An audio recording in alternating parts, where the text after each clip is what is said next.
This is a Squiz podcast. We're your shortcut to being informed. Squiz Kids! It's your daily news fix. Fun, free, fresh.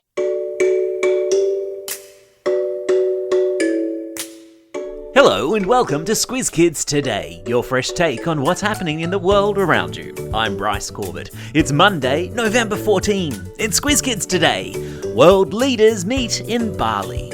Big Ben bongs again. Kangaroos win, Wallabies lose, and meet the Gloopy ravioli fish. That's what's making news, kids style. The lowdown. If you happened to be in Bali today, trying to enjoy a family holiday like many thousands of Aussie families do every year, you might find the road to Seminyak or the beach at Nusa Dua a little more congested than usual. And that's because 20 of the world's leaders and their sizable entourages will be holding a big meeting there today called the G20. You know how the school council works at your school, right? How school and house captains get together and nut out problems? That's the principle of these big meetings of international leaders. G20 is short for Group of 20, and that means leaders from a group of 20 different countries are getting together to nut out some of the biggest problems the world currently faces.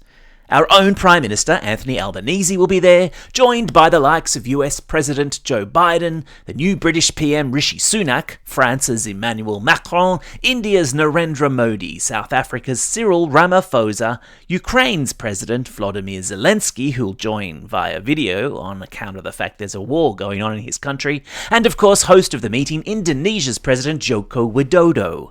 All eyes today will be on a meeting that's expected to take place between US President Biden and China's President Xi Jinping. Now, why is that such a big deal?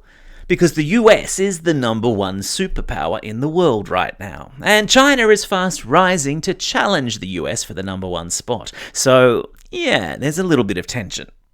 And what are they meeting to discuss? Topics on the table will include the war in Ukraine, the state of the world economy, and the small matter of global warming. So, a few small things. It's not as if anyone expects there will be solutions to any of these big problems after one meeting, but getting together around a table and discussing issues and working out together how best to cooperate and address them is an important part of the problem-solving process, whether you're two kids in a playground or leaders of 20 of the world's biggest countries. Let's hope they've all got their listening ears on.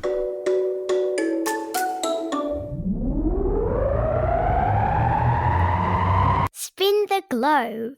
Each day we give the world globe a spin and find a news story from wherever it stops. And today we've landed in England, in London, where Big Ben has got his bong back. Big Ben is the name of a bell that sits inside a very famous clock tower that is part of Britain's Houses of Parliament building. If you've ever been to London or seen tourist photos of the place, chances are you've seen it. For the last 5 years, Big Ben has been silent, as refurbishment work has been undertaken to restore the old bell and the clock tower that it sits atop. But yesterday, on the occasion of Remembrance Sunday, Big Ben bonged again. I've stuck a link to a video inside the Big Ben belfry. Belfry is the name of the part of a clock tower in which the bells live. Here are a couple of fun facts too. The Big Ben bell weighs 13.7 tons, which is about the same as 2 elephants. And it sounds the musical note E when it's struck. Sport time. And what a weekend in sport it was, starting with the Rugby League World Cup in England, and the Kangaroos are into the final after just beating a determined New Zealand on Saturday morning. The 16-14 scoreline told the story of a game that yo-yoed for the full 80 minutes. The Aussies will now meet Samoa in the final next weekend after the Islanders just scraped their way to victory over England in their semi-final, winning by a single point, 27-26. It was a single point that was the undoing of the Wallabies in Italy on Saturday as the boys in green and gold lost to the Italians, going down by an agonising 27-28 in Florence. It's the first time in 39 years that the Wallabies have lost to Italy. No such disappointment for New Zealand's women's rugby team at the weekend after the Black Ferns were crowned winners of the Women's Rugby World Cup after beating England 34-31, breaking England's 30-game winning streak in front of a wildly celebrating home crowd at Auckland's Eden Park. Go you good things. Animal Kingdom. We talk a lot on Squiz Kids about missions into outer space to discover new worlds and alien life forms. But down here on Earth, we're also going to the deepest parts of the ocean and discovering weird new species there too. A bunch of scientists from Museums Victoria recently took a boat trip out into the middle of the Indian Ocean, off the coast of Western Australia, and discovered a whole host of exciting, never-before-seen species of marine life, like the 6 species of flying fish that had never before been recorded, or the tripod fish that walks on stilts along the bottom of the sea, or the truly terrifying deep-sea lizardfish with its razor-sharp teeth and wide, ugly mouth. Thankfully, they also came across a deep-sea batfish, which looks like a gloopy piece of ravioli with a tail and 2 legs, and 2 adorable bug eyes. It scampers across the seabed searching for food. I've stuck links in today's episode notes to photos of these amazing discoveries. Enjoy. Time for the quiz. This is the part of the podcast where you get to test how well you've been listening. Question number 1. What is the name of the big bell inside the clock tower of London's Houses of Parliament? Yeah, that's right, it's called Big Ben. Question number 2. Who did the Wallabies lose to on Saturday for the first time in 39 years? Yep, that's right, it was Italy. Question number 3. Which 2 rugby league teams will meet in the grand final of the World Cup in England next weekend? Yep, well done if you said Australia and Samoa.